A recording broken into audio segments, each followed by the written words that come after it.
¿Cómo están? Bueno, el día de ayer hemos hablado de todo lo que es patología mamaria benigna y bueno, pues hoy nos toca ver lo que es patología mamaria maligna o, para ponerlo en palabras más simples, el cáncer de mama. Entonces, sin más preámbulos, pues comencemos. Primero, podríamos definir al cáncer de mama como cualquier cáncer, ¿no? ¿Qué es? El cáncer no es otra cosa que un crecimiento desenfrenado, sin control, si ustedes quieren, de células. Y obviamente estas células tienen que ser malignas. Y en nuestro caso, pues será el tejido mamario, ¿no? Esa sería la definición. Seguimos avanzando en nuestras diapositivas. Eco. Y bueno, en lo que refiere al cáncer de mama, tenemos dos tipos histológicos más frecuentes. Uno es el del tipo ductal, muchos lo conocen como intraductal, que en realidad viene a ser un sinónimo porque se desarrolla dentro del ducto. Y el otro tanto es el lobular. Entonces, si nosotros vemos acá la estructura de una glándula mamaria, como ustedes pueden ver, tienen todos estos, que son los conductos, y estos como algodoncitos que ven en la parte periférica son los lóbulos, ¿no? Recuerden que en los lóbulos se produce la leche y circula a través de los conductos.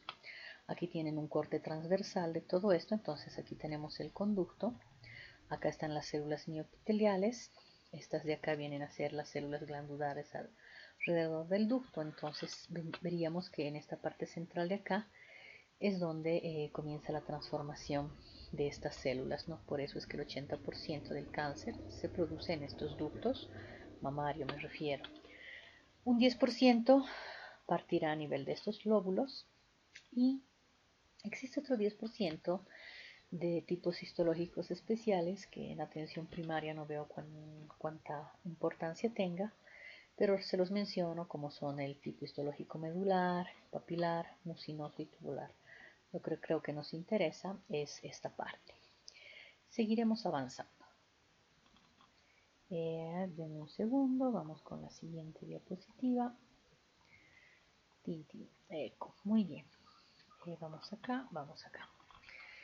En cuanto a los factores de riesgo, es lo primero que tenemos que ver para cáncer mamario y en ese sentido tenemos dos situaciones.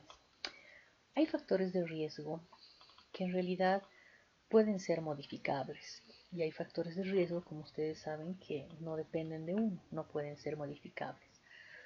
Para que se produzca un cáncer, sea de mama o sea de cualquier otro órgano, no existe una sola razón específica, sino muchas veces son varias razones, varios de estos factores que confluyen y generan o gatillan el proceso, ¿no? Deben confluir varios de estos riesgos. Pero bueno, dividámoslos y conozcámoslos en lo que se refiere a cáncer de mama. La edad. La edad ciertamente será un factor de riesgo que no podemos modificar. Ninguno de nosotros puede modificar la edad que tiene. Tal vez de boca para afuera, pero en la realidad no, ¿no? La otra cosa que tampoco podemos modificar son la herencia que recibimos de nuestros padres o de nuestros familiares y ciertamente nuestra condición genética.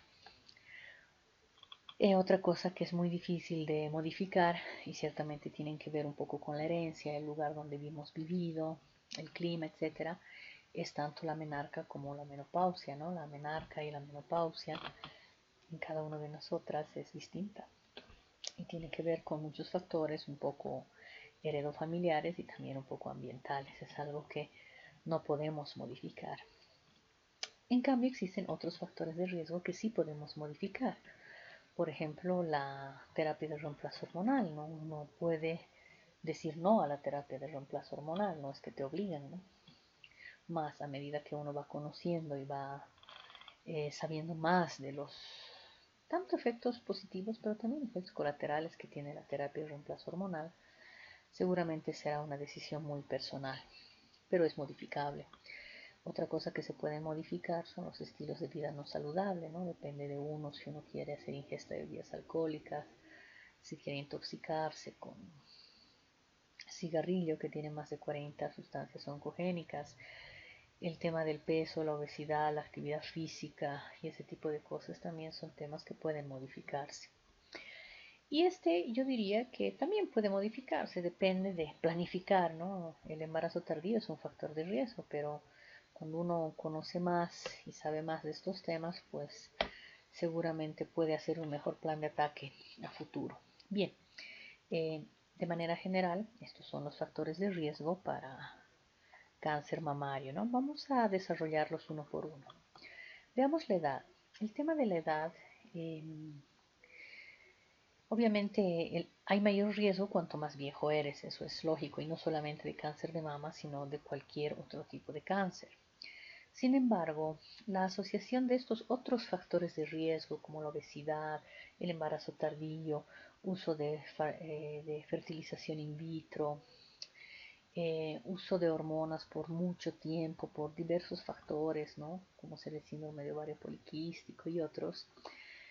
Y ciertamente el medio ambiente, la manera en la que nos alimentamos, el exceso de consumo de alimentos derivados de soya transgénica o transgénicos, si ustedes quieren.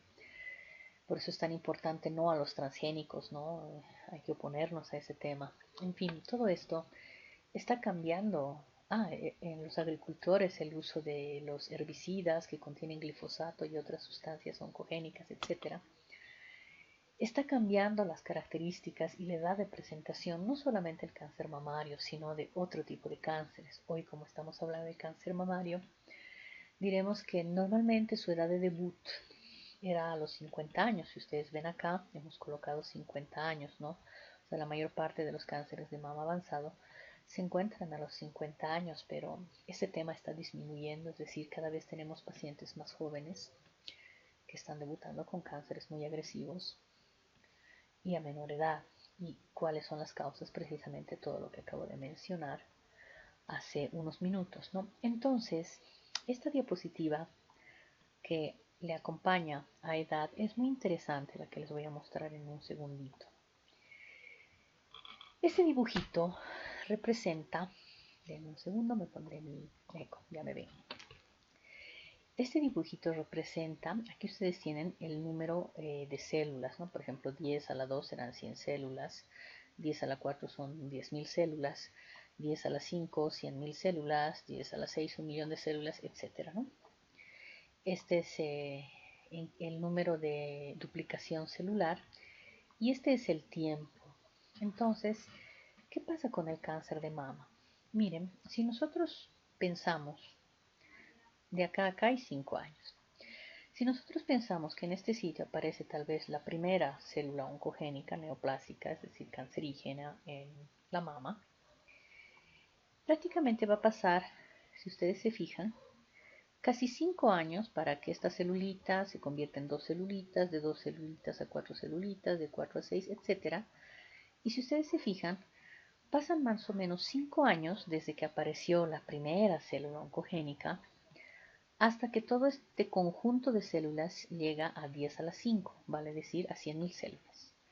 Y cuando tenemos 100.000 células oncogénicas, el tumor, o sea, si todas las ponemos juntas, pues mide 1 milímetro, apenas. Pero miren cuánto tiempo ha transcurrido. O sea, estas células de manera silenciosa se van duplicando, duplicando, duplicando, duplicando a lo largo de este tiempo. Y miren, aquí son 10 años, ¿no? De aquí a aquí son 10 años. Para que este milímetro de células lleguen a medir 1 centímetro, más o menos van a pasar otros 3 años. O sea, si se fijan, para llegar a 1 centímetro, desde el momento que empezamos hasta el momento que llega a 1 centímetro, están pasando más o menos 8 años, ¿no? Según el número de duplicación celular. ¿A qué va el ejemplo? Va a lo siguiente, ninguno de nosotros, por muy dedo fino que tenga, va a poder detectar un tumor de un milímetro en la mama, eso es imposible. De 1 centímetro, quizás dedos muy especializados, y también dependerá mucho de esa glándula mamaria. En una glándula mamaria voluminosa ni el mejor dedo va a poder detectar 1 centímetro de tumor, ¿no? ¿Y dónde comenzamos a detectar los tumores mamarios? No solo los médicos, sino también las pacientes, porque la mayoría de las pacientes siempre está al tanto de su mama y de El resto de su anatomía siempre están tocando, revisando, precisamente porque poco a poco hay más educación en salud o para la salud, entonces hay más programas de promoción y prevención. Acá, dependiendo, como digo, del volumen mamario, las mamas menos voluminosas serán más fácilmente perceptibles los tumores. Las mamas más voluminosas, obviamente, será mucho más difícil percibir esto. Pero más o menos el punto de corte está aquí, entre los 3 y 4 centímetros, que las pacientes logran tocar el tumor, ¿no? Dicen, ajá, aquí hay una bolita. Y ese es el momento del síntoma, ¿no? ¿Cuál es el síntoma? Tengo una bolita. Entonces, ese es el momento en que ciertamente buscarán ayuda. Pero si ustedes se fijan, no es que ese tumor ha salido hace 2 días o hace una semana. Lleva aproximadamente 8 años ahí creciendo, ciertamente lentamente, hasta adquirir un tamaño que pueda ser palpable. Entonces, están debutando acá. Y la pregunta para nosotros es, si debutamos acá, estamos hablando de tumores entre 2 y 4 centímetros, generalmente estos en el mejor perfil son estadios 1 o 2. Puede ser peor. O sea, ya es un cáncer instalado, puede ser localmente instalado, pero ya lo es. La pregunta es, ¿cómo podríamos hacer nosotros para lograr detectar esto en esta ventana mucho antes? Si sabemos que ni los deditos de las pacientes ni los deditos de nuestros médicos más experimentados pueden tocar 1 milímetro, 5 milímetros o si quieren medio centímetro. ¿Cómo hacemos para agarrarlos en esta ventana? Porque si agarramos en esta ventana, estamos hablando de tumores T1, ¿no? O sea, estadios 1 máximo, alguno que otro estadio 2 y muy agresivo, pero generalmente están en T1. Entonces, ¿cómo podemos agarrarlos acá? Ahí es donde vienen las pruebas de tamizaje. Ustedes saben que cuando realizamos las mamografías, esas pequeñas microcalcificaciones son estitos. Son pequeños grupos celulares tumorales que están en este rango. Por eso es tan importante las mamografías de tamizaje, porque nos permiten detectar, por un lado, lo que nuestro dedito no puede detectar en este rango, en esta ventana. Entonces, ahí está la importancia de las pruebas de tamizaje. ¿Y a qué iba con la edad? Porque esta diapositiva se casa mucho con la edad. Porque si nosotros nos ponemos en la mente de 50 años, o sea, 50 años es aquí, o sea, están debutando obviamente con tumores palpables, grandes, pero a nosotros no nos interesa o no debería interesarnos tanto que lleguen tarde, sino nos interesa esta ventana. Y si yo sé que desde que aparece la primera celulita hasta que alcanza un tamaño más o menos detectable, por lo menos esta ventana, visible a nivel de las pruebas de tamizaje, obviamente esos 50 años hay que quitarle mínimamente 8 años, ¿no? Y lo ideal 10.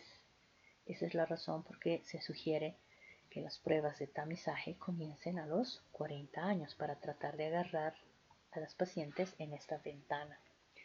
Ok, tanta explicación para lograr al final esa conclusión, ¿no? Que iniciemos nuestras pruebas de tamizaje a partir de 40 años por este comportamiento del crecimiento tumoral. Vale, seguiremos avanzando. Los antecedentes familiares es otro factor de riesgo ciertamente no modificable, al igual que la edad. Y ciertamente si uno tiene un familiar de primero o segundo grado que ha tenido cáncer mamario, definitivamente tu riesgo de tener cáncer mamario está entre el 20 y 30%. Ciertamente esto puede aumentar si hay muchos más factores de riesgo que se suman a tu situación, ¿no? Eso respecto a familiaridad. ¿Qué hay sobre los genes? Aquí tenemos que hablar de dos situaciones que son estas, las mutaciones de estos dos genes, el BRCA1 y el BRCA2. En realidad existe la mutación de otros genes también que están acompañando al síndrome de Lynch, por ejemplo, pero hoy no vamos a tocar eso. Vamos a apretar un poquito con el BRCA1 y el BRCA2.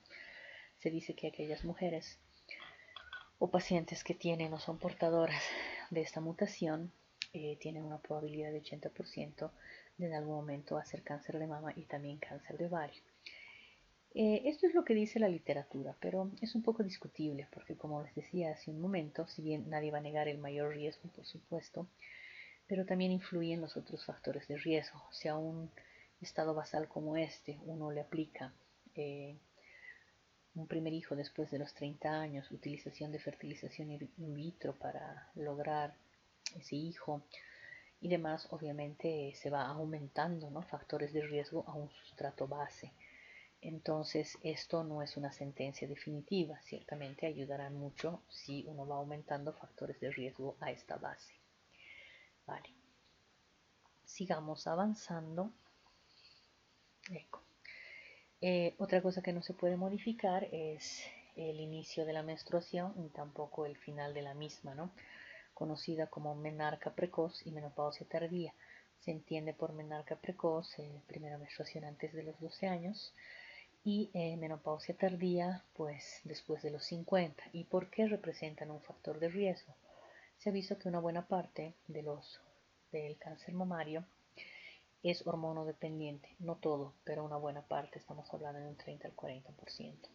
Hay otro que ya vamos a ver, el Basalike y demás, no lo es. Pero ¿qué es lo que sucede?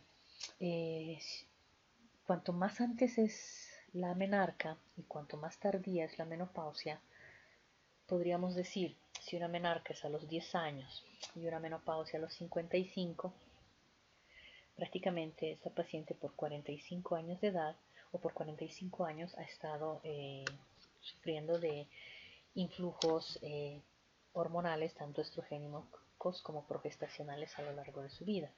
No será lo mismo una menarca que les digo a 13 y una menopausia a 40, el tiempo es mucho menor, ¿no? Entonces, en el primer caso, es mayor el tiempo que las pacientes han estado, podríamos decir, sometidas o bajo el influjo estrogénico y progestacional. Y reconozco que los momentos de descanso son precisamente la etapa del embarazo y la lactancia, ¿no?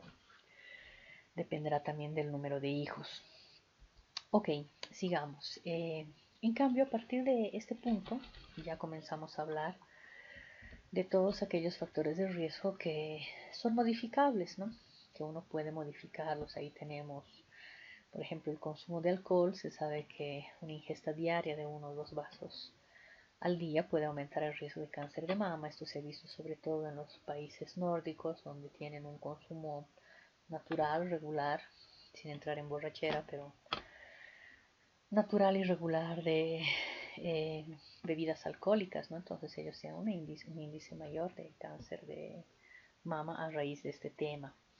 Otra cosa que ha estado modificando mucho, desafortunadamente, el tema de cáncer mamario es el tema de la obesidad, ¿no?, los hábitos de vida no saludables, el sedentarismo, el exceso de consumo de comida definitivamente chatarra, procesada por diferentes factores, ¿no?, sociales, el excesivo trabajo, etcétera, ha hecho que cada vez existan más personas obesas a corta edad, y esto pues aumenta el riesgo de cáncer mamario, porque todos sabemos que a nivel del tejido graso hay una mayor producción de estrógeno gracias a la aromatización, ¿no?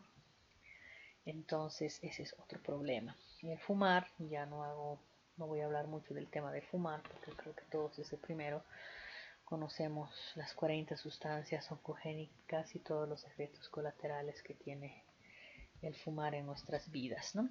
Ok, sigo pasando 2 segunditos.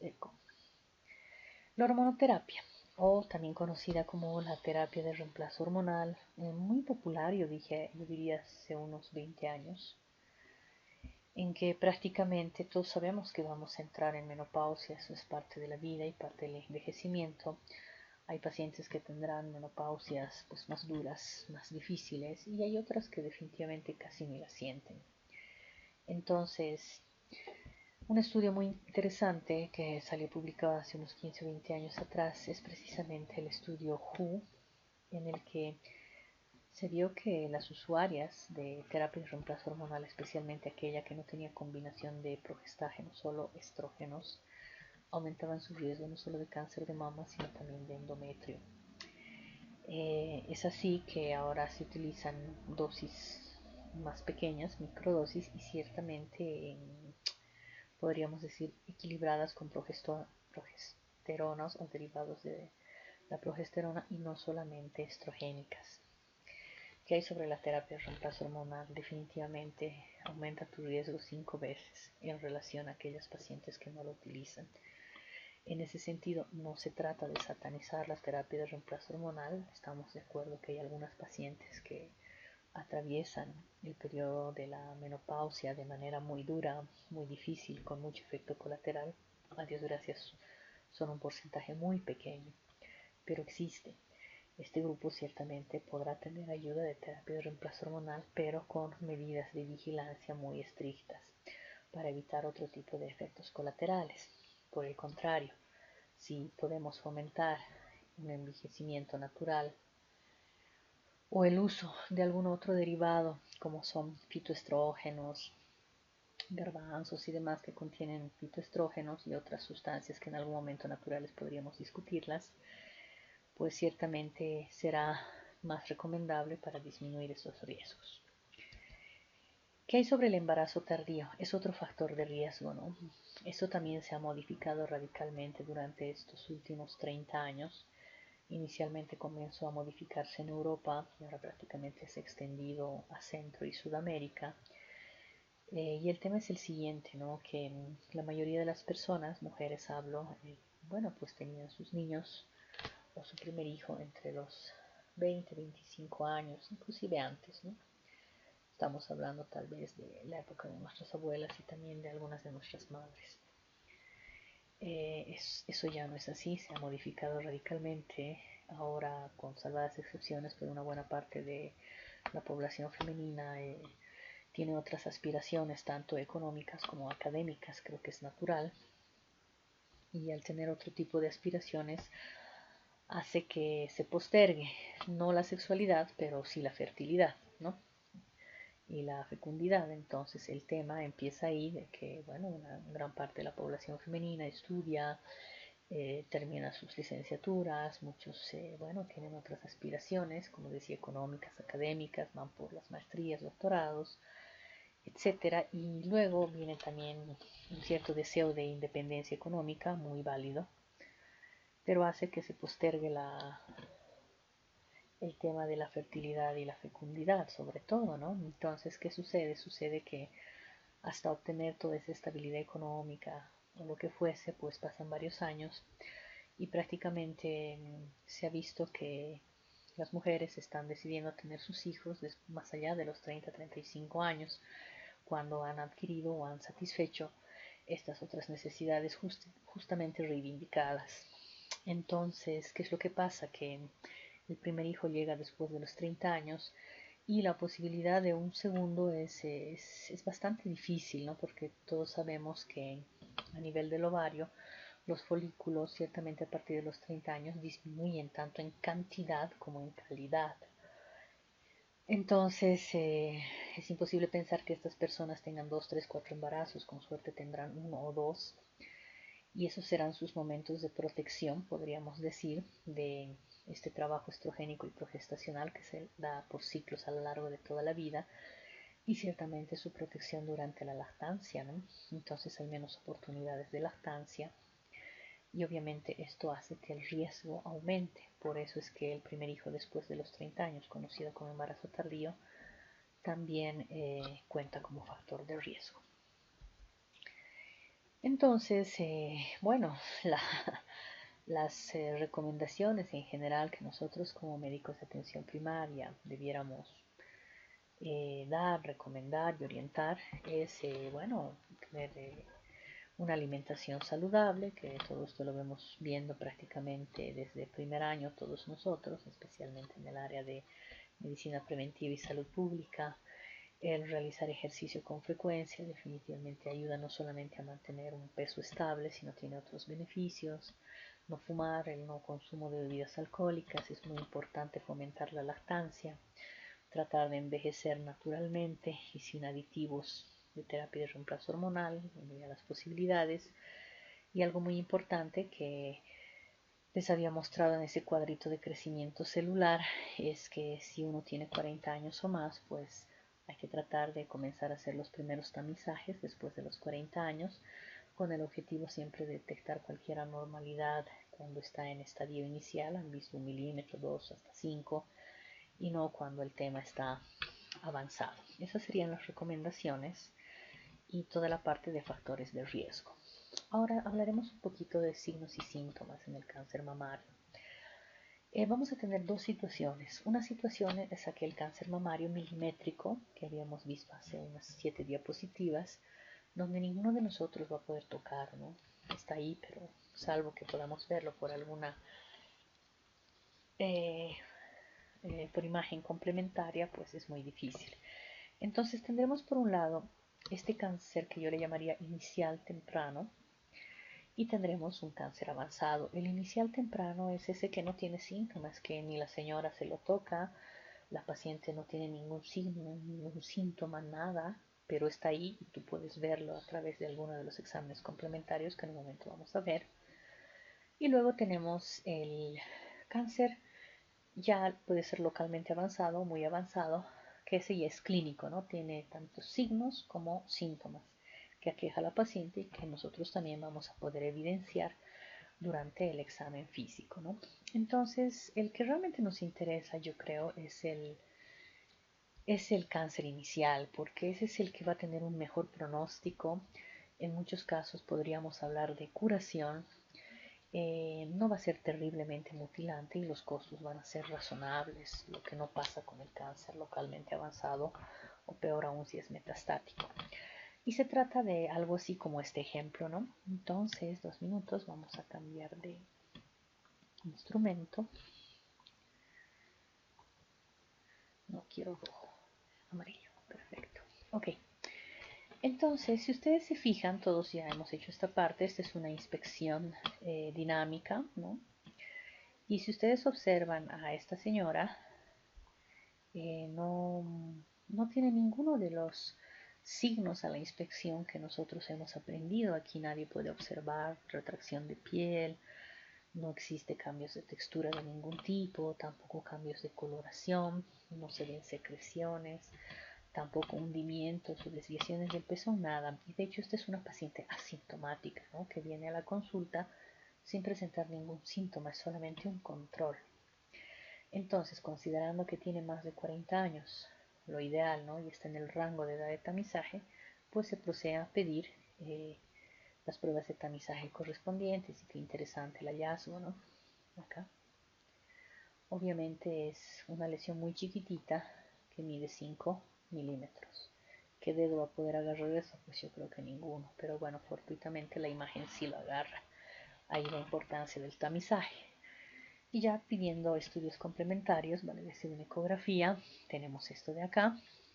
Todos ya hemos visto, el día de ayer les he enseñado cómo reconocer las lesiones malignas y benignas, ¿no? Entonces, como ven, esta primera variable tiene un borde irregular, esa es la primera variable. Hemos dicho la segunda variable es el diámetro. En el caso de las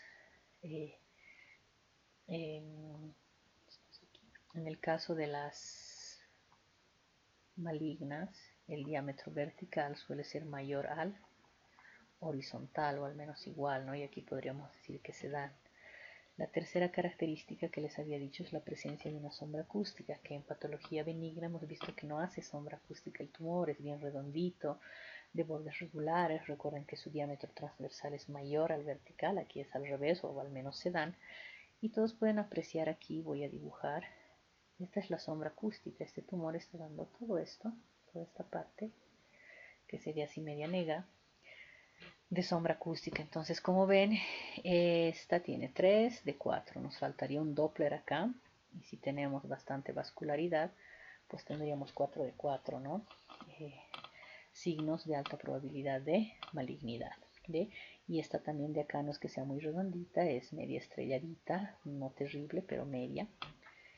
Entonces, para nosotros esta imagen estaría clasificando como una alta probabilidad de malignidad. Le daríamos un BIRATS mínimamente 4C. Si tuviéramos el Doppler más aquí, les aseguro que nos vamos a un 5, pero como no tenemos complementariedad en eso, mínimamente un 4C.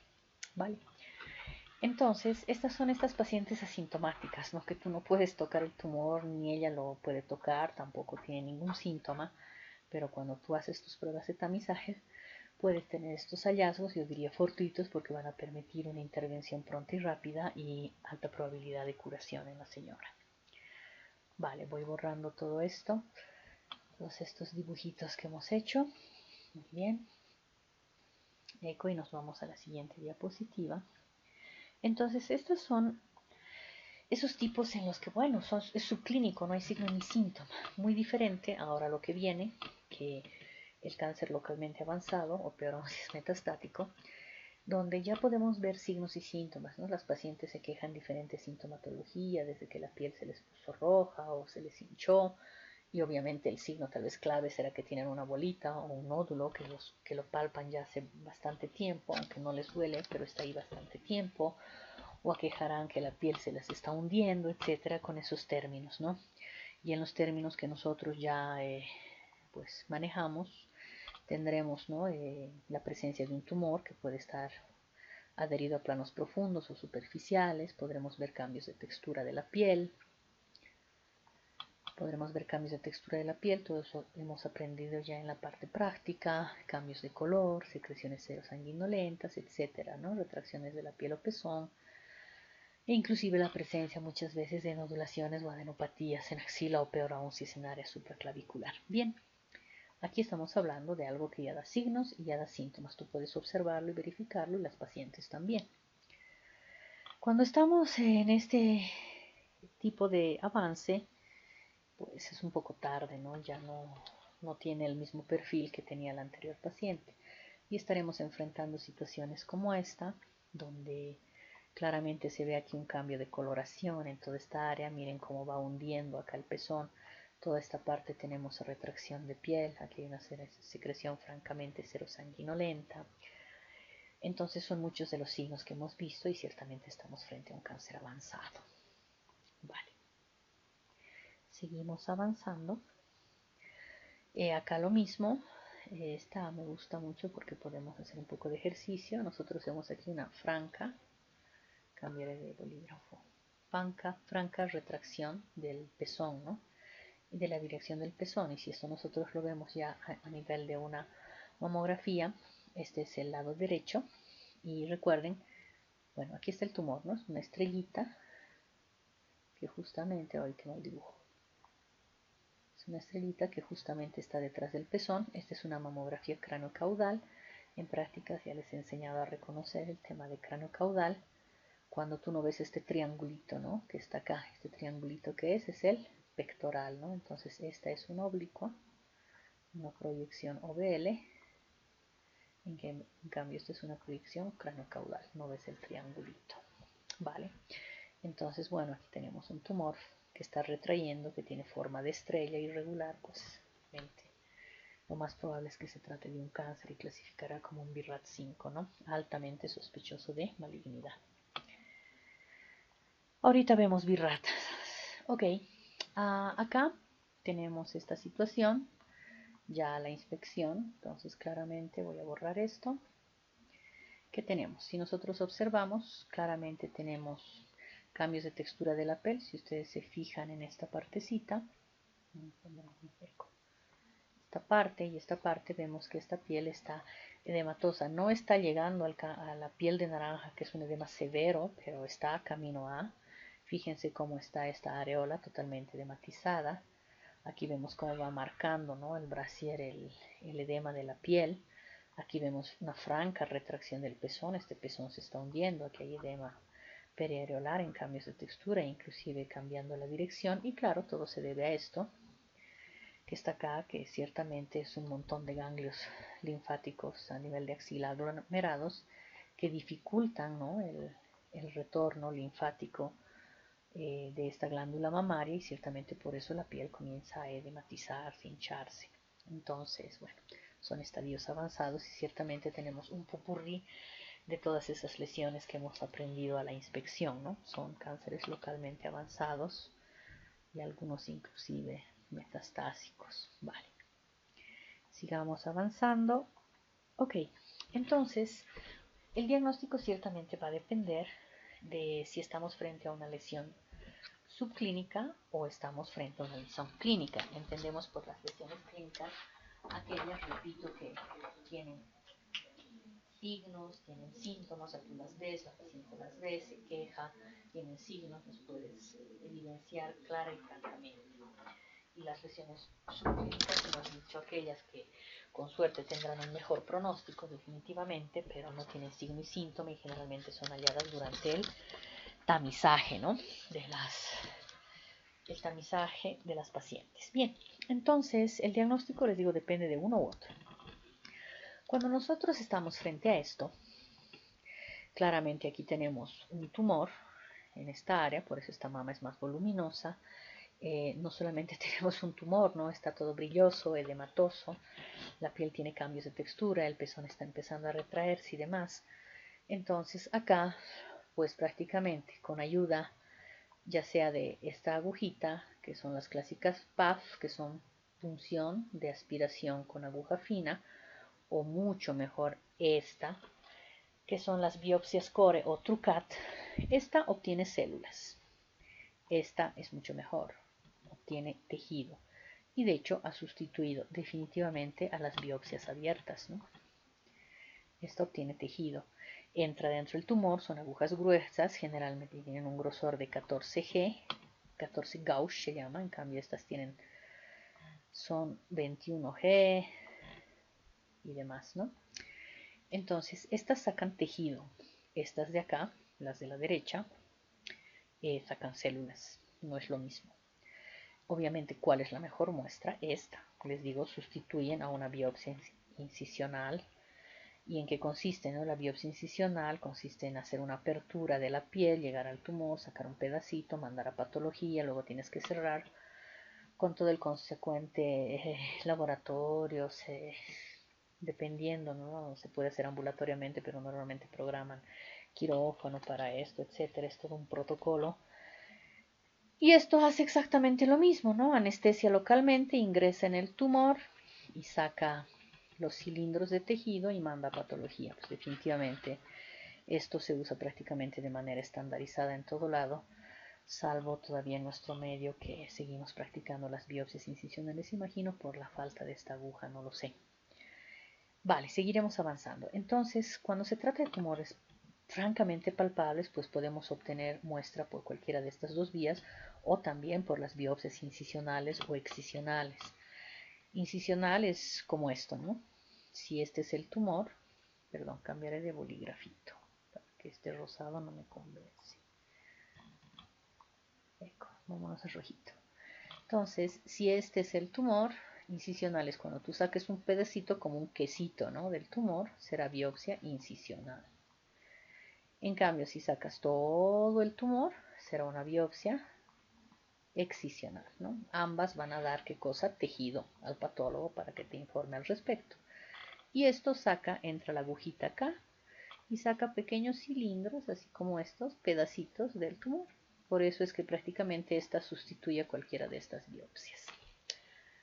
Eso a manera de comentario. Entonces, bueno, cuando estamos frente a una lesión palpable, todas esas son las opciones para realizar el diagnóstico. El diagnóstico será definitivamente histopatológico, salvo estita que va a mandar células, y al mandar células muchas veces el diagnóstico, o sea, la cantidad de información que les estás mandando al compañero patólogo pues es escasa, ¿no? Y muchas veces falla y es insuficiente. Muy bien, entonces sigamos avanzando. Aquí un poco de las diferencias entre la punción con aguja fina y la otra, ¿no? Que es la core biopsy con esa aguja gruesa, ¿no? Ambas son de bajo costo, ambas se realizan de manera muy rápida. El problema con esta es que tenemos una información muy limitada, aquí solo tenemos células, a diferencia de esta que como les decía tenemos ya tejido, ¿no? Millones de células, ¿no? Acá nos cuesta mucho, yo creo, al patólogo informarnos sobre un grado histológico o más aún si existe invasión o no, ¿no? Si se trata de un cáncer invasor o un cáncer in situ es difícil para el patólogo. Acá por el contrario nos puede dar esa y otro tipo de información, ¿no? Como la inmunohistoquímica que se puede practicar sobre estas biopsias, nos hace un diagnóstico histológico, grado, invasión, etcétera, ¿no? Es muy difícil diferenciar aquí, hemos dicho que hay dos tipos histológicos más frecuentes, pero también otras variedades, de si estamos frente a un lobulillar, o un intraductal. Aquí es muy difícil practicarle la inmunohistoquímica y su sensibilidad y especificidad no se igualan a la del core biopsy, ¿no? Entonces, definitivamente esta es la ideal para llegar a un diagnóstico. Ok, voy borrando todo eso, eso solamente para darnos una idea de por qué es mejor una y no la otra. Sigamos avanzando. Ok, y hay otro tipo de biopsia que se llama una biopsia incisional por marcaje. ¿En qué consiste? Si ustedes se fijan, en este sitio me pondré, uy, perdón, se me fue. 2 segunditos, volvemos al anterior, eco. Si ustedes se fijan, aquí van a ver unas calcificaciones, ¿no? En otra versión, aquí vemos las mismas calcificaciones, pero en esta paciente no se toca propiamente un tumor, es toda una área un poco densa que tiene calcificaciones, ¿no? La pregunta es, ¿cómo hacemos para tomar aquí una biopsia en una mama que ninguno de nosotros realmente logra tocar nada? Entonces lo que se hace es poner en este grupo de calcificaciones, obviamente con ayuda, la ayuda de donde viene de radiología, que bajo guía estereotáxica, cuando se trata de calcificaciones, generalmente es bajo guía mamográfica, logran introducir en esta parte central un hilito metálico. Entonces lo que uno hace ya luego en quirófano es seguir el hilito metálico y hacer la exéresis de toda esta zona. Y tendríamos un resultado algo así como esto, que ahora les muestro. Acá. Si ustedes ven, aquí están las microcalcificaciones. Este es el hilito que se ha colocado en esa parte central. En otra proyección, esta vez este es el tumorcito, pero no es palpable, entonces le colocas el hilito metálico para poder llegar a él, ¿no? Y hacer la biopsia o el retiro. Y si ustedes se fijan, acá vemos este hilito que está marcando las microcalcificaciones. Aquí ya tenemos la exéresis de toda el área con el hilito y aquí tienen las microcalcificaciones, ¿no? Entonces, esta es una manera de obtener, porque estas son microcalcificaciones francamente sospechosas, en este caso se trataba de un carcinoma in situ, que bueno, al haber retirado toda esta área y se nos ha informado de bordes libres, pues prácticamente el tema está resuelto, pero es una forma de poder abordar este tipo de situaciones que no son palpables, ¿no? Pero hay trucos, obviamente hay cosas mucho más avanzadas que esto. De hecho, diría que este método es arcaico, pero actualmente aún vigente en nuestro medio, y en otro momento hablaremos de cuánto la medicina nuclear ha ayudado a esto con los famosos ROL y SNOL, que es la localización guiada de tanto tumores como también ganglios, etcétera, pero ayudados por la centellografía, ¿no? Y unos marcadores. Pero bueno, no disponible todavía en nuestro medio, esperemos pronto. Vale, seguimos avanzando. Entonces, esto que vieron acá son marcajes, ¿no? El marcaje se hace a través de ese hilo metálico de lesiones, repito, no palpables, no las palpas. Y bueno, generalmente los marcajes deben realizarse antes de la cirugía, porque imagínense mandarle con el hilito metálico a la paciente a su casa y al día siguiente, entre que lo duerme y se levanta, ya se ha movido y estamos sonados, ¿no? Tiene un acceso dificultoso cuando la glándula es muy voluminosa, muchas veces se mueve el hilo, inclusive durante la cirugía, ese hilo metálico, a veces accidentalmente, ya sea uno o a veces con un ayudante inexperto lo puedes cortar el hilo, ha pasado y sonaste, ya perdiste la guía, no sabes cómo llegar al lugar. A veces migra el hilo hasta bueno, no he visto de estas la verdad, pero bueno, están descritas en las posibles complicaciones. Personalmente, gracias a Dios, no me ha tocado verlo jamás, pero bueno, está reportado que hasta se puede ir el hilito metálico al atravesar el pectoral e inclusive hacer un neumotórax. Repito, no me ha tocado ver esto. Y claro, está obligado el acceso quirúrgico obligatorio, ¿no? Porque tienes que seguirle al hilito. Y inclusive pueden haber otro tipo de complicaciones como infecciones, etcétera. Entonces no es de lo más recomendable, pero en ciertas situaciones pues no nos queda opción. Muy bien, seguimos avanzando. Ya ahora nos toca hablar un poquito del diagnóstico histopatológico, ¿no? Porque recuerden que el PAF no es histopatológico, es citológico. En 2 segundos se me fue la diapositiva. Volvamos atrás. Ahí. Eco. Ojo, este es citológico, todos los demás son histopatológicos. Les he explicado la diferencia entre incisional y excisional. Y esta que es una belleza que prácticamente sustituye a estas dos porque saca tejido y nos permite un diagnóstico sin necesidad de someter a una cirugía a la paciente, sino podemos tener el diagnóstico e inclusive la inmunohistoquímica para poder planificar mejor la conducta y el plan a seguir en cada una de las pacientes. Y bueno, una vez que nosotros enviamos al patólogo la muestra, hasta hace 30 años, pues bueno, la única respuesta que teníamos de ellos es si se trataba de un cáncer o un no cáncer, ¿no? Entonces, en estos momentos prácticamente ya la idea de que es un cáncer la tenemos por vía radiológica, ¿no? Con un BIRATS 4C o un BIRATS 5, alta sospecha de malignidad, más asociado a clínica, factores de riesgo y demás, pues uno ya podría directamente sospechar el diagnóstico y el patólogo solamente nos confirma ello, diciéndonos si se trata o no de células cancerígenas. Pero en cáncer de mama tal vez es una de las áreas que más se ha avanzado, ¿no? Porque hay muchas otras que están en un desarrollo terrible en este momento, pero tal vez es de lo que más conocemos. Y en ese momento, para hacer el tratamiento del cáncer mamario, no basta conocer si es cáncer o no, necesitamos también conocer lo que podríamos llamar las características biológicas propias del tumor, que vienen a ser estos parámetros, para que se pueda entender de manera didáctica, porque la idea es poder explicar en palabras sencillas, especialmente al pregrado, en qué consisten las características biológicas del tumor. Bueno, yo lo comparo con las personas. Ustedes saben que hay personas de todo tipo, hay personas muy tranquilas, muy bonachonas, ¿no? Que a veces si tú estás caminando en la calle las golpeas, obviamente sin querer, tú te disculpas, lo siento, ¿no? Y te sonríe y te dice no pasa nada y normal, ¿no? Un bonachón, tranquilo, ningún agresivo. Misma situación, hay otras personas que sin querer las golpeas en la calle o algo y bueno, te lanzan ajos, pimientas y cominos, te empujan y poco más te quieren pegar. Un carácter ciertamente terriblemente agresivo, inestable e inmaduro. Y ciertamente entre estos dos extremos pues tenemos los términos medios.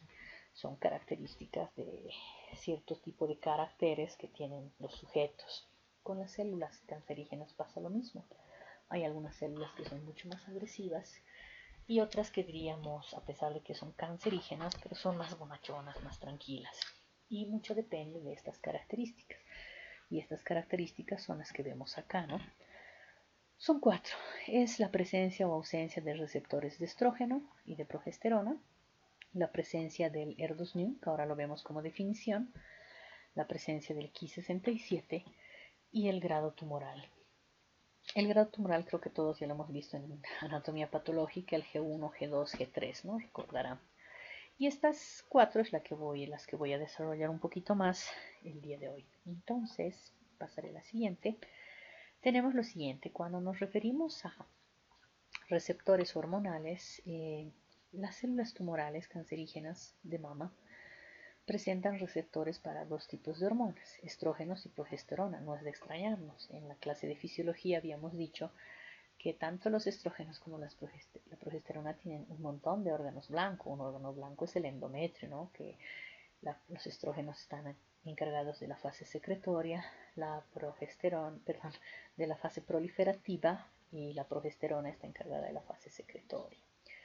Y también hemos dicho que estas mismas hormonas tienen otros órganos blancos, entre ellos la mama. La mama también es un órgano blanco de estos dos, ¿no?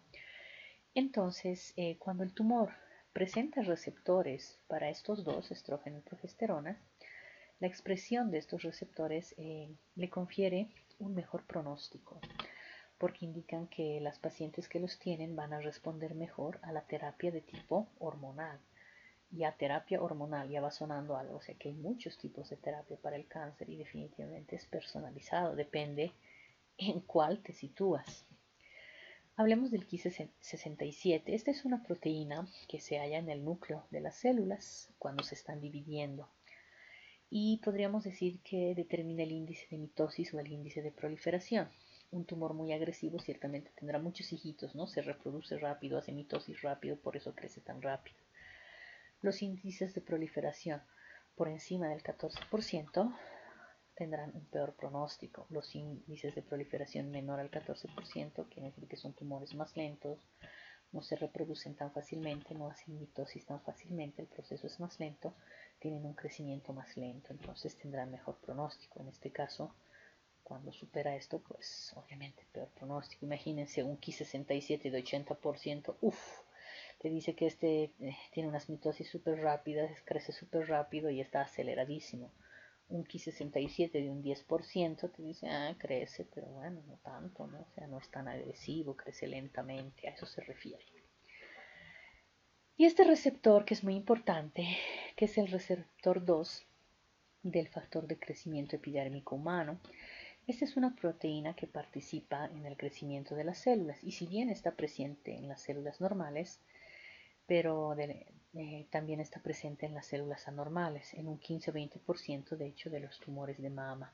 Se encuentran concentraciones muy elevadas y la presencia de este receptor definitivamente confiere mayor agresividad al cáncer mamario. O sea, los tumores o cánceres que tengan expresado esto son más agresivos.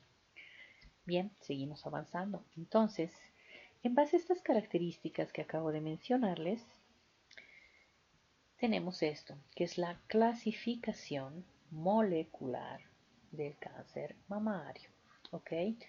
Y se clasifican en diferentes subtipos. Estos son los subtipos, los que tienen a la izquierda, y aquí les he puesto unas caritas.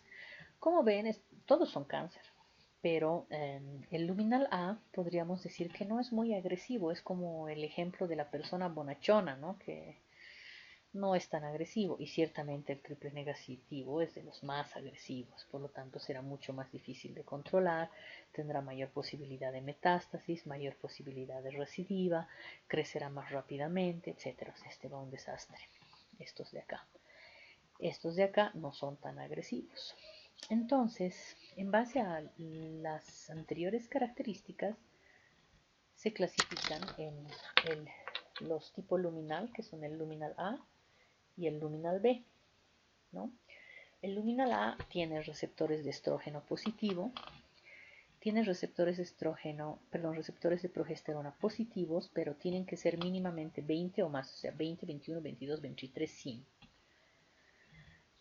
Miren esto interesante, el Ki67, lo que hablábamos del índice mitótico hace un momento, tiene que ser menor al 14%, vale decir 13, 12, 11, 10, 9, o sea, ¿qué quiere decir? Que es un tumor que no tiene muchas mitosis, se reproduce lentamente y algo muy importante, no tener la expresión del ER2, tiene que ser negativo. El que cumple estas características será un luminal A. Vayamos al último, triple negativo, el más agresivo. Este no refleja receptores de estrógeno, no tiene receptores de progesterona. Habíamos dicho que la presencia de estos dos le da un cierto carácter de mejor pronóstico, entonces al no tenerlos, pues este tiene un peor pronóstico. El Ki67 generalmente es alto y no tiene la expresión del ER2. Por lo tanto, y uno dirá, ¿por qué es tan agresivo este? Porque realmente no tienes con qué tratarlo, no puedes usar hormonoterapia, no puedes usar anticuerpos monoclonales, prácticamente te tienes que basar solo en la quimioterapia y los resultados no es que sean muy alentadores. Sin descontar que también el área de antineoplásicos ha mejorado mucho durante estos años para aquel que puede pagarlos. Bien, volvamos al tema. Hemos visto el menos agresivo y el más agresivo y ahora vamos a ver los purris del medio, ¿no?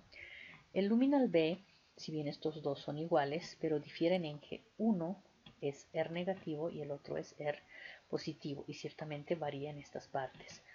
Aquí tiene receptores de estrógeno, también tiene el luminal B negativo, tiene receptores de progesterona, pero miren, tiene menos de 20, o sea 19, 18, 17, lo que ustedes quieran. Su índice mitótico ya no es bajo, es alto, vale decir mayor o igual a 14, o sea, aquí va 14, 15, 16, 17, 20, 80, 100, pero sigue manteniendo este factor negativo. El luminal B ER positivo, lo que le confiere esta característica de mayor agresividad que el B negativo es definitivamente la presencia del ER. Este no lo tiene, este sí.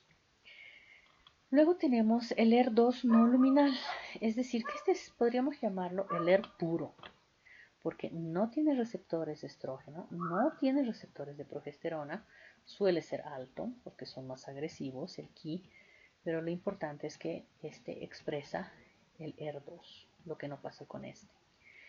Y este era tan agresivo como este otro, solo que con el uso de estas nuevas drogas como son los anticuerpos monoclonales, me refiero al trastuzumab, al pertuzumab, ahora tenemos una opción para poder contener este factor de crecimiento epitelial. Entonces, por eso es que podríamos decir que al inicio darse con este hasta hace unos 10 años, pues ahora sigue siendo agresivo, pero al menos podemos controlarlo con esto. Entonces, esta es la clasificación que es muy importante conocer porque en base a esto uno armará el tratamiento más adecuado para cada paciente. Es decir, ya no basta que te digan cáncer. Sí, cáncer, pero ¿cuál? ¿Es luminal A?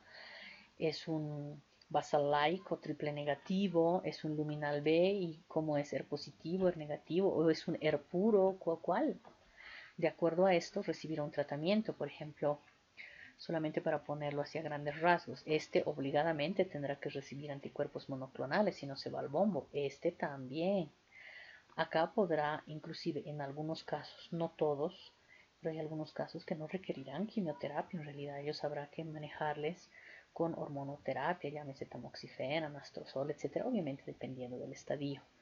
Entonces va variando mucho el tratamiento. Acá no nos queda otra que la quimioterapia porque no hay más opciones, porque hormonoterapia no aplica, anticuerpos monoclonales no aplica. Entonces, cada caso será personalizado, por eso es tan importante conocer esto. En base a esto es que se arma el tratamiento y no solamente a saber si es cáncer o no cáncer. Seguimos avanzando y acá tenemos la estadificación TNM para cáncer de mama. Me pondré este lapicito esta vez. Entonces, bueno, esta parte hace referencia al tamaño tumoral. Esta parte hace referencia a los linfonodos. Les pido por favor que hagan una revisión exhaustiva de esto. Les estoy dejando documentación adjunta a este vídeo para que ustedes descarguen. La intención no es que se la aprendan de memoria, creo que no aplica. La intención es que la descarguen, la impriman y la tengan al momento de su ejercicio profesional en el internado, pero sobre todo con médicos de atención primaria, debajo de su escritorio. ¿Por qué? Porque cuando estás enfrentando estas cosas tienes que estadificar, entonces te fijas tu tablita y ves a qué corresponde. Ahora vamos a hacer un ejercicio.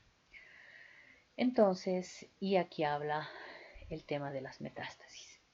Tal vez el que ahora más me interesa, porque vamos a hacer un ejercicio, es esta parte, donde te da cómo clasificar, ¿no?, al tamaño tumoral según los centímetros, ¿no? Entonces, por ejemplo, cuando hablamos de T1, te dice T1 es todo lo que mide 2 centímetros o menos, ¿no? Tumores de 2 centímetros o menos, y te hace una subclasificación en T1 microscópico, T1A, T1B y T1C, y te da sus rangos para cada uno de estos. Por temas de tiempo no voy a entrar en detalle, pero vamos a hacer un ejercicio, que la mejor manera de aprender es haciendo ejercicio. El T2 va desde los 2 hasta los 5, el T3 va mayor a 5 centímetros, va a decir del 5.1, 5.2 para arriba, ¿no? Ok. Y en el T4 ya no importa el tamaño, puede tener 2 centímetros, 3 centímetros o pequeño, pero se está extendiendo. ¿Dónde se está extendiendo? A la pared torácica, concretamente cuando se te pega al pectoral mayor, pues estamos frente a un T4A, o sea, uno podría tener un tumor de 2 centímetros, pero si está pegado al pectoral ya no aplica para un T1, aplicará para un T4A.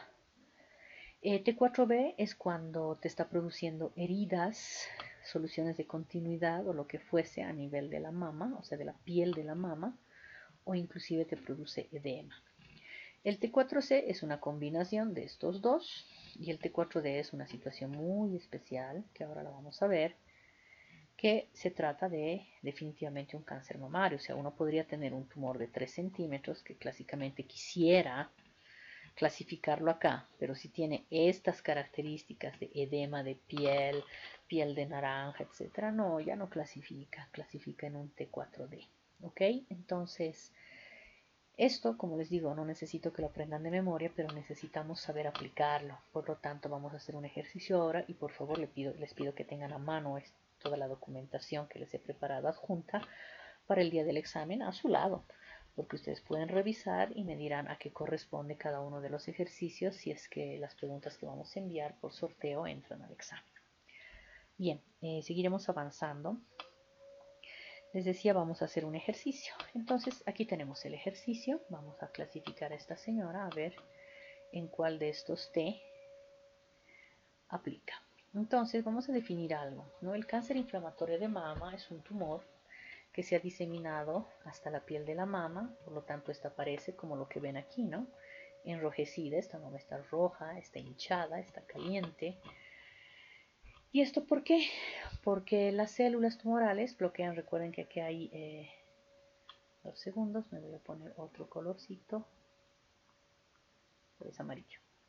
Recuerden que aquí hay drenaje linfático, ¿no? Entonces, ¿qué pasa? Cuando aquí hay una obstrucción, porque el tumor está obstruyendo toda esta parte, este drenaje de estos vasos linfáticos de la piel ya no pueden pasar y retornar y comienza a edematizarse, ¿no? Toda la glándula mamaria y comienzan a aparecerle estos pequeños hoyitos que ven ahí en todo lado, que se conoce como piel de naranja. Miren cómo se está retrayendo este pezón y demás, ¿no? Entonces, esto es un carcinoma inflamatorio. Por lo tanto, como tenemos esta piel hinchada y edematizada y todo eso, ¿a qué T corresponde esto? Esto corresponde a un T4D, por si acaso veamos. Para eso hay que tener nuestra tablita, entonces ustedes tienen que tener su tablita para el día del examen, perdón. No, no veo nada. 2 segundos. Tan eco, no. Aquí está, ¿no? Estito corresponde a esto. Estamos frente a un T4D. Esta paciente que acabamos de ver. Entonces, para eso sirve la tabla, para que nosotros podamos clasificar en el TNM. Ok, esta es un complemento al TNM, que esta vez es la clasificación clínica del cáncer mamario, donde todas esas características del T, de los ganglios N y M, se clasifican en estadios. ¿Ok? Entonces tenemos desde el estadio 0, 2 segundos, eco, desde el estadio 0 hasta el estadio 4. El estadio 4 sobre todo hace referencia, lo van a leer con calma, cuando tenemos metástasis a distancia, sea cerebro, hígado, pulmón, hueso. El estadio 1 por lo general se trata de tumores relativamente iniciales, que miden por lo general 2 centímetros o menos y tiene otro tipo de características que van a leer acá, y así sucesivamente van subiendo. Vamos a hacer un ejercicio, no se preocupen. Entonces les he dejado esto también, no para hacer que se lo aprendan de memoria, sino para que lo tengan a mano impreso, porque en base a esto vamos a hacer el ejemplo. Entonces lo mejor es ir al ejemplo. Aquí ya yo voy, en un segundo, a cambiar volvemos a la siguiente, a la misma paciente de hace rato.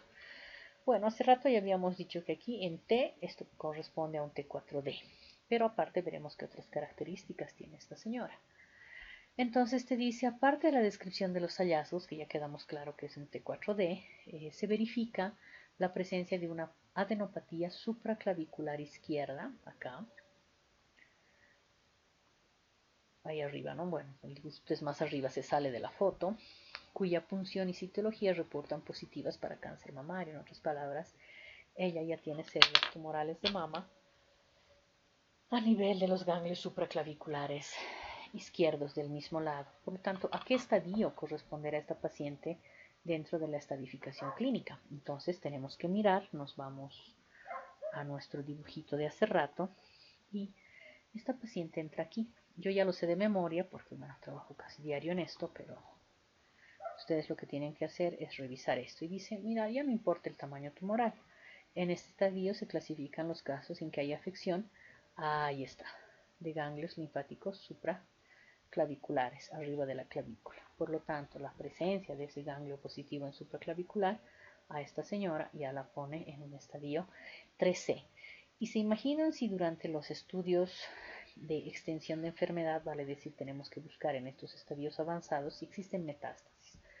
Los estudios clásicos de extensión de enfermedad son, comienzo a nominar la placa de tórax, porque es bueno donde normalmente metastizan, ¿no? Entonces la placa de tórax, por eso aquí te dice revisa el pulmón, la centellografía ósea o gamografía ósea, revisa los huesitos, la ecografía de rastreo abdominal con énfasis en hígado, revisa el hígadito y bueno, para esto cuando hay platita pues hacemos una TAC, pero no siempre hay platita. Entonces mínimamente estos.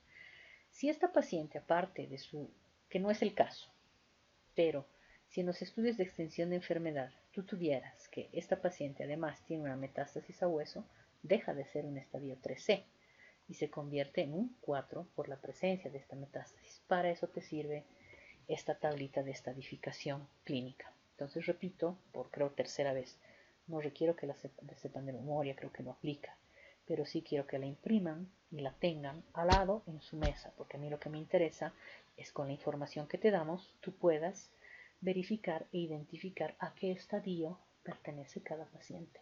A eso va. Muy bien.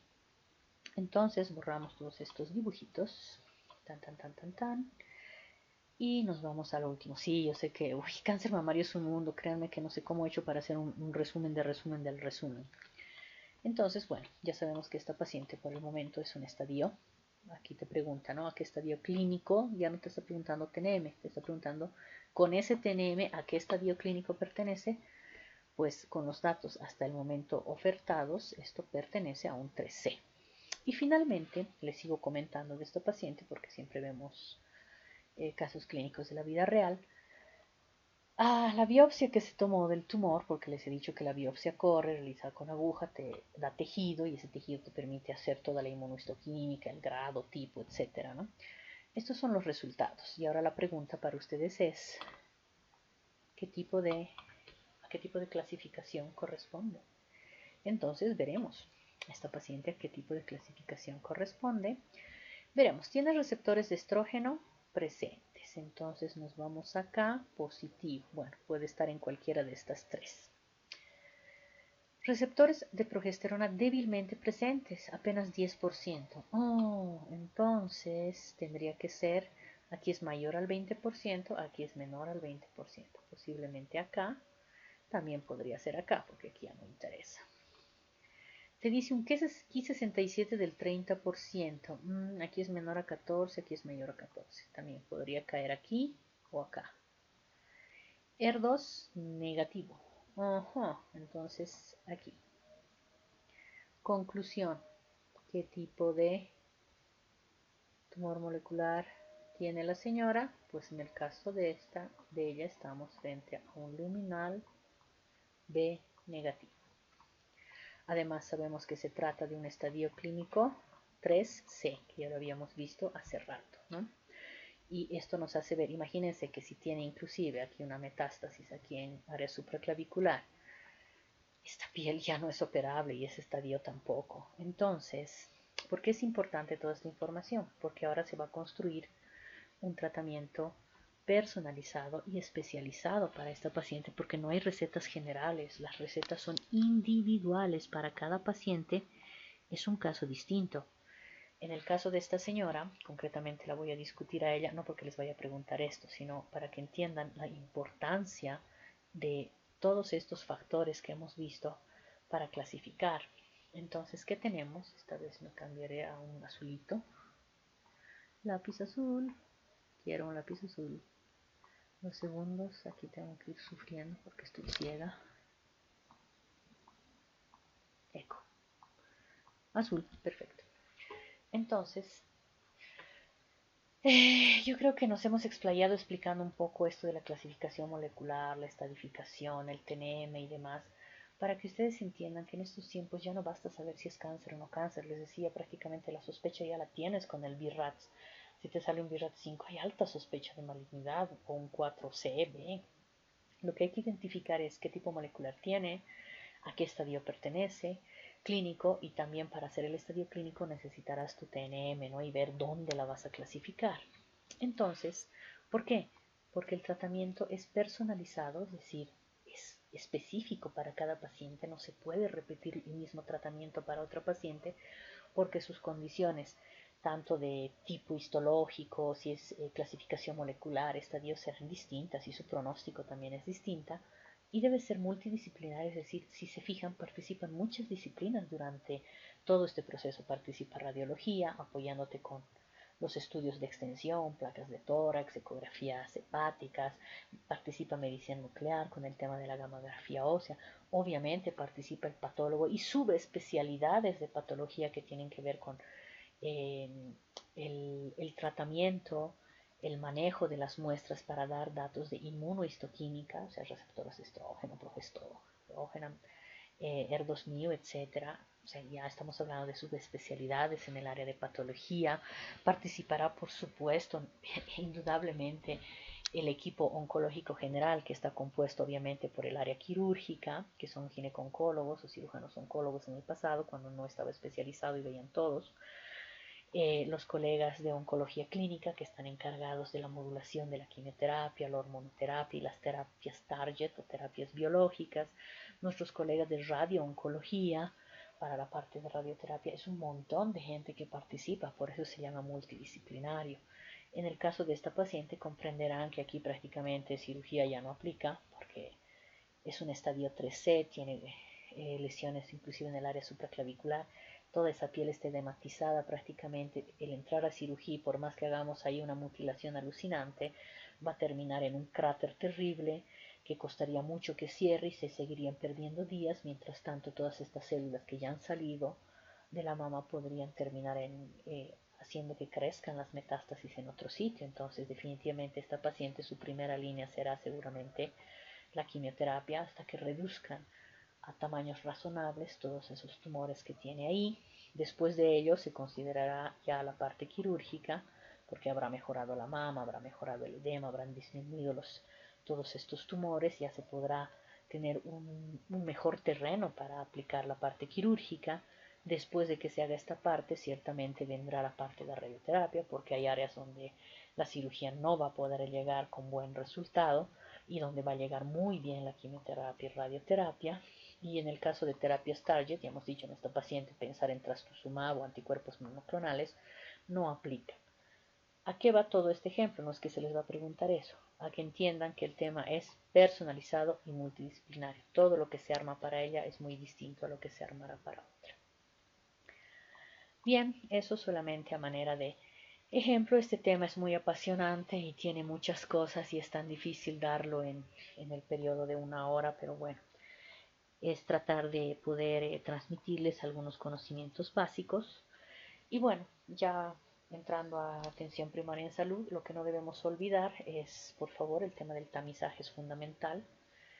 La mamografía bilateral como método de tamizaje o screening a partir de los 40 años, y ya se les ha explicado por qué. Las proyecciones de tamizaje son dos, la craneocaudal y la oblicua, en un momento las vemos. Debemos enseñar a toda mujer de cualquier edad a realizarse la autopalpación y ciertamente en aquellas pacientes en las que se identifiquen varios factores del riesgo, heredofamiliares, madre, padre, tía, obviamente habrá que realizar la mamografía con técnicas especiales. Repito que se van a necesitar técnicas especiales, para lo cual radiología oncológica va a apoyar muchísimo. Los tamizajes serán un poquito antes. Y ciertamente promover los hábitos de vida saludables, ¿no? Entonces, ahora sí me interesa revisar el tema de las mamografías. Esta es una oblicua, ¿no? ¿Por qué es una oblicua? Porque si ustedes se fijan en esta partecita, está donde estoy dibujando con azul. Este es el pectoral mayor o su borde externo. Entonces, si ustedes hacen una dirección en esto, está oblicuo. ¿Y cómo reconoces tú una mamografía en la proyección oblicua? Por este triángulo? ¡Ay, Dios mío, qué mal dibujo! Aquí hay un triángulo, si se fijan, este es el pectoral mayor. Entonces, cuando tú ves el pectoral mayor, ese triángulo ahí arriba, dices, ah, esta es una proyección oblicua. Pasamos a la siguiente.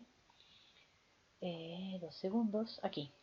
Si se fijan, vean cómo está colocada las dos barras del mamógrafo. Esto ya no está oblicuo, está, podríamos decir, transverso. Entonces va a apretar de arriba hacia abajo o de la parte craneal a la caudal. Por eso se llama cráneo caudal. Y la imagen es esta. Voy a borrar esto. Uy, qué quedó. Ok, a ustedes si se fijan en esta parte, pues ya no hay ningún triángulo, ¿no? Acá solamente se ven las glándulas sin la presencia del triángulo. Ahí es cuando estamos frente a las cranocaudales. Y esas son las dos proyecciones de tamizaje para el cáncer mamario. Proyecciones de tamizaje.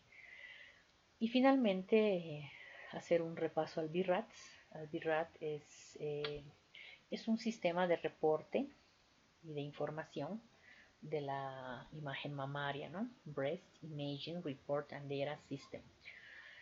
Y bueno, va desde el BIRAT 0 hasta el BIRAT 6. El 4 tiene 3 subacápites que son A, B, C, que enseguida lo vemos.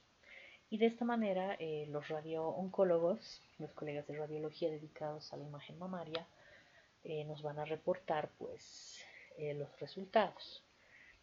BIRAS 1 es cuando el reporte es negativo. ¿Qué significa? Es decir, que no encuentran ningún tipo de anormalidad. Eso significa.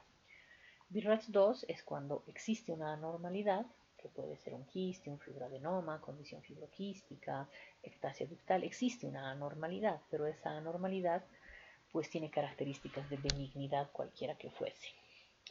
BIRAS 3 ya no te la dan benigna, te la dan probablemente benigna. ¿Qué quiere decir eso? Que la mayoría de las características de esta lesión que están reportando son benignas, pero tal vez tenga alguna cosita que no entra dentro de esos parámetros que les he comentado de benignidad, por ejemplo, cuando veíamos en la ecografía, ¿no? Entonces ahí es donde no las dan probablemente benigna. El BIRAS 4 ya estamos hablando de una anormalidad sospechosa, es decir, ya no tiene características de benignidad, sino más bien tiene más características de malignidad, por eso se llama anormalidad sospechosa. Enseguida voy a entrar a los subacápites ABC. El BIRAT 5 es una imagen como esas estrellas que les he mostrado, de bordes irregulares, en caso de ecografía que hacen sombra, que tienen mucha flujometría Doppler alrededor, o sea, les llega mucha sangre porque hay mucha mitosis, que los diámetros también son mayores los verticales a los transversales, etc. Entonces ya son altamente sugestivas de malignidad. ¿Y a qué se refiere el BIRAT 6? Dice malignidad conocida. ¿Qué significa eso? Por decirles ese tumor de esa paciente que les mostré hace un momento, que bueno, es un tumor grande que ya ha sido biopsiado y que ahora, bueno, primero tenemos que ir a la parte inicial, que es la quimioterapia, para ayudar a reducir. Entonces, como ya conocemos que es un carcinoma intraductal luminal BR negativo, sabemos todo de él. Y en un periodo de 3 ciclos de quimioterapia o 4, va a empezar a reducir, pero hay que ver cuánto. Entonces tú mandas la paciente a radiología oncológica nuevamente para que mida. En su medición inicial, que les digo medía 5 centímetros, y ahora después de 4 ciclos de quimioterapia mide 2. Entonces el reporte de radiología va a ser BIRAT 6. ¿Por qué? Porque va a decir el tumor que antes medía 6 centímetros, ahora mide 2. Y va a poner BIRAT 6. ¿Por qué BIRAT 6? Porque ya conocíamos el diagnóstico, ya tenemos un diagnóstico histopatológico previo de hace meses que está siendo tratado. Entonces a eso se refiere BIRAT 6, que tú ya conoces el diagnóstico, ya lo sabes, histopatológico. Y el BIRAT 0 requiere una evaluación adicional, ¿no? Es de aquellas imágenes que tú no puedes sacar ningún tipo de conclusión. Les doy un ejemplo. A veces a pacientes muy jovencitas de 19, 20 años, 25, que tienen alguna molestia, algún dolor, lo que fuese en la mama, les piden una mamografía, sabiendo que a esa edad, precisamente por los influjos estrogénicos y progestacionales, esas mamas contienen bastante agua, especialmente en la segunda mitad del ciclo. Y por más que uno palpara en estas pacientes una nodulación, las mamografías salen totalmente blancas porque son glándulas mamarias jóvenes. Entonces no ves nada, y el radiólogo, cuando ve esa placa totalmente blanca, pues pone BIRAT 0, te dice: yo no sé qué informarte aquí porque no veo nada. O sea, no te puedo decir si hay algo o no hay algo, ¿no? Esto requiere una evaluación adicional. Entonces es cuando tomamos conductas que no aplican, ¿no? Las mamografías en pacientes jóvenes no son lo adecuado, son las ecografías. Para darles un ejemplo de lo que es un BIRAT 0. Bien, entonces sigamos avanzando. Esto sobre BIRATs, y les había dicho, les voy a afinar un poquito el tema del BIRATs 4.1, 4.2 y 4C. El 4A es cuando la imagen tiene baja sospecha de malignidad, es decir, entre un 3 a un 49%. El 4B es sospecha media de malignidad entre el 50 al 90%. Y el C es cuando esa imagen es tan fea que no le estás dando 5, pero te estás acercando mucho al BIRAT 5, ¿no? Un 90-94 de alta sospecha de malignidad. Entonces, las lesiones BIRATS 4 para arriba, dependiendo de los factores de riesgo y de edad, pero deberán ir a biopsia. En conclusión. Vale, eso sobre mamografía, eso sobre el reporte, BIRATS. Y lo final es esto, ¿no? Que centremos nuestros esfuerzos en buscar lesiones no palpables, las que se hallan a través de los tamizajes, porque son las que normalmente se curan. ¿Qué pasa cuando nosotros centramos nuestros esfuerzos en buscar el signo, el síntoma, el tumor, la retracción, el cambio de coloración, la piel de naranja? Sí, está bien, pero por lo general vamos a estar frente a cánceres localmente avanzados, como en el caso que les he mostrado. Y en estos casos se va a poder dar un tratamiento, yo diría paliativo, ¿no? En algunos casos seguramente con buena sobrevida, pero difícilmente podemos hablar de curación definitiva, sin contar los costos económicos, sociales y humanos que eso implica. Y el éxito de la medicina de este milenio definitivamente está en la medicina preventiva. Con eso habríamos hecho un resumen rápido de cáncer mamario. Por favor, les insto subrayado a revisar con atención subrayado las versiones vigentes que les he dejado adjunto a este video sobre la estadificación de cáncer mamario, por un lado basado en el TDM, les he dejado también la estadificación clínica y la clasificación molecular. Les pido por favor que las impriman porque eso les va a servir también para tener en sus cuadernitos, para su internado y también debajo de su escritorio para rápidamente clasificar a las pacientes en el lugar que pertenecen, como yo lo he hecho con el ejercicio en el día de hoy. Entonces, eso es todo por ahora. Y nada, nos estaremos viendo cualquiera de estos días, Dios mediante.